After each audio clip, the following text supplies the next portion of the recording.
8 years ago, I just turned 80, and then I got invited to go to LaGuardia, to the LaGuardia Community College, and I met a truly remarkable group.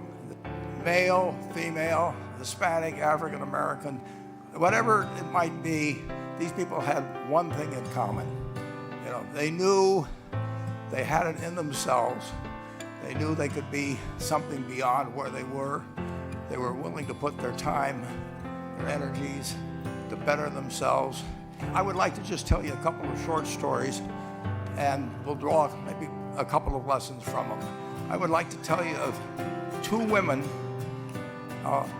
that each sold a business to Berkshire Hathaway, to me actually, for many, many, many millions of dollars. Both of them started with $2,500. By a coincidence, it was the exact same amount. It was everything they had in the world. And one of them was a woman who landed in Seattle in 1917, couldn't speak a word of English, and as she put it, she felt like a dummy. She couldn't pick up the language. She couldn't learn a word. And so she and her husband decided to move to Omaha. They came to Omaha in 1919. And then as her oldest daughter went to school, she would come home, this daughter, Frances, and she would teach her mother the word she learned in school that day. And this woman, Rose Buffett, spent 20 years saving money, bringing first her siblings over, her mother and father, $50 at a time. She sold used clothing to do it. She had 4 children during this period. And by 1937, after 20 years, she saved $2,500. She went to Chicago, and she bought what she could of furniture. Her dream had always been to open a furniture store. And this woman who had never gone to school one day in her life, with $2,500, but with the same spirit that the people in this room had about having a dream and working to accomplish that dream. She built a business which she sold to me in 1983 for $60 million approximately, and which did $1.5 billion worth of business last year. The 4th generation is working in that business. This woman, Rose Blumpkin, lived, well, she worked for me until she was 103. And then then she retired and she died the next year, which is a lesson to all of Berkshire's managers that premature retirement, nothing, you can't tell what's going to happen. But Mrs. B, with her $2,500, one further fact about her, she could not read or write. And she went into a furniture business, and she didn't bring anything in unique in furniture, but she brought a determination to succeed. She knew she could outwork anyone else. She knew she cared about her customers. She worked at very low gross margins, but she built this incredible business. Today, I'd like to tell you about one other small business person. This person, I went to buy his business from him, and he turned me down, which was very wise. But this was a fellow who was born about 8 years before I was. He was born in 1922. He was we'll call him Jack, lived in the Midwest. He was a pretty good athlete, didn't like school much. The company he built hires more college graduates each year than any other company in the United States. Jack went to college for a year and then dropped out because he wasn't that interested in school. The United States became under attack. He went down to the Army Air Force recruiting station, volunteered, and they turned him down. He had hay fever. So he went over to the Navy and again volunteered, and they took him. They put him on an aircraft carrier. He flew small fighter planes, and then he came back to the Midwest. So now we've got a young guy. Probably by this time he would be 23 or 24 years old.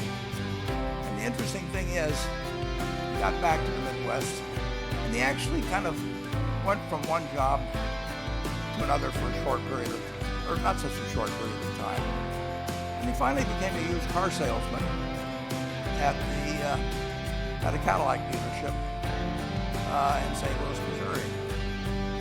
And at age 35, having moved up in the organization, the sales organization, he said to his boss, could I go into car leasing business with you? The boss said, well, if you'll cut your salary in half and you'll come up with, it was $25,000, which he borrowed, we can become partners in a car leasing company. So my friend Jack started at age 35 in the car leasing business. And he had 7 cars. It was pretty slow. In fact, one of the things he did was whenever the phone rang, he let it ring 3 or 4 times so people would think that he was very busy answering other phones. And of course, it was the only call he was going to get all day. So his first venture was okay, but it wasn't really going to go anyplace. And there's a lesson in this for all of us.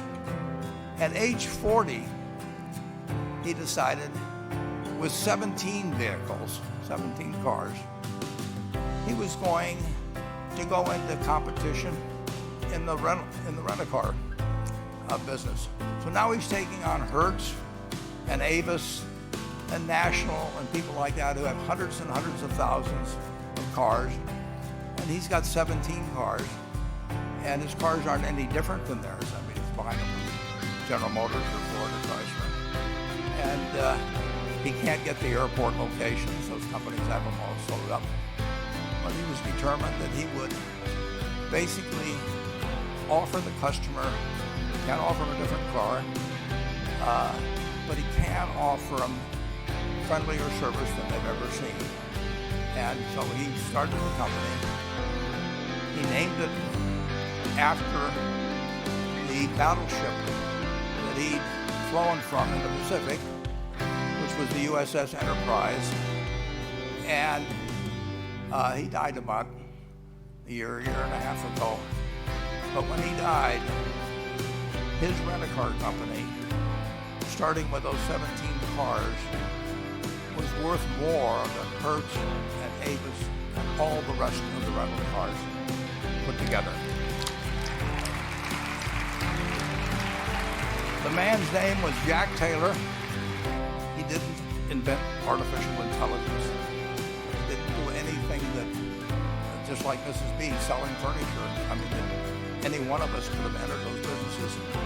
But he lived by the creed, basically, of delighting his customers and working with people and establishing the relationship with them. He managed to take very ordinary cars and turn them into this extraordinary business from virtually nothing. And it illustrates several points.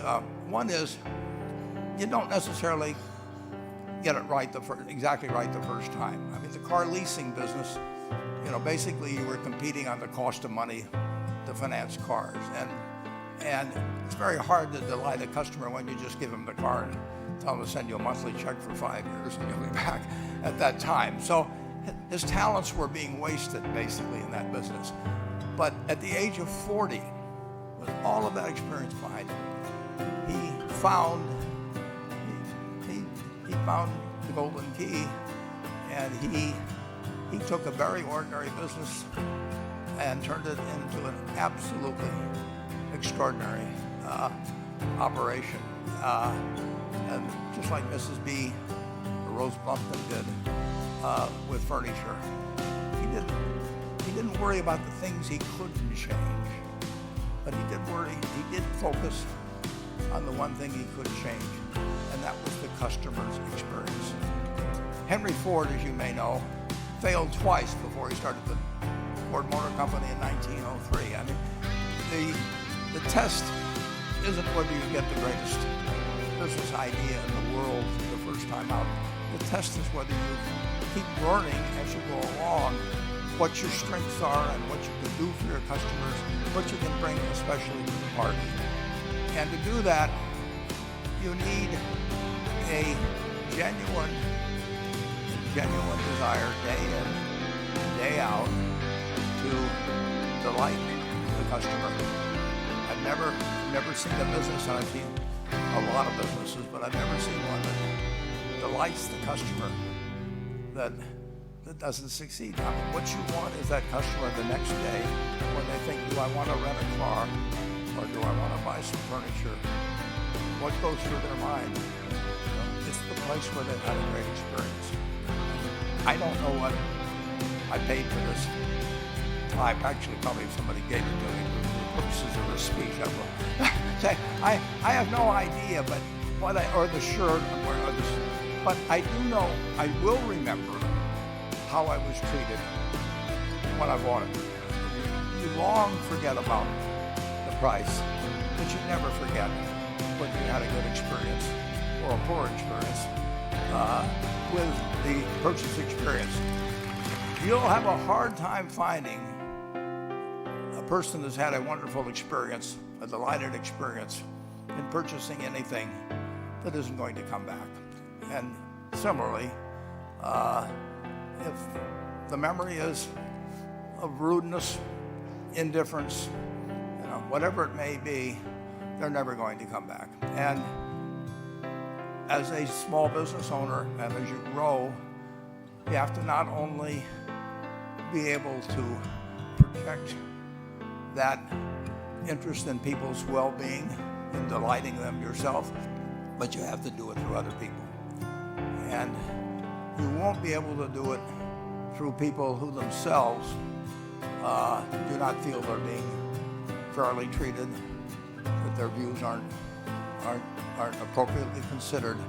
So you really do have to learn to multiply yourself through other people. Certainly, in terms of your personal life, the most important decision you'll make is the spouse that most of you will likely have.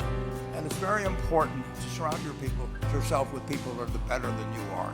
You are going to move in the direction of the people you associate with. So I advise you to seek out, as your partner in business, your partner in life, whatever it may be, look for the people that actually are examples to you, rather than somebody that you think you need to straighten out yourself.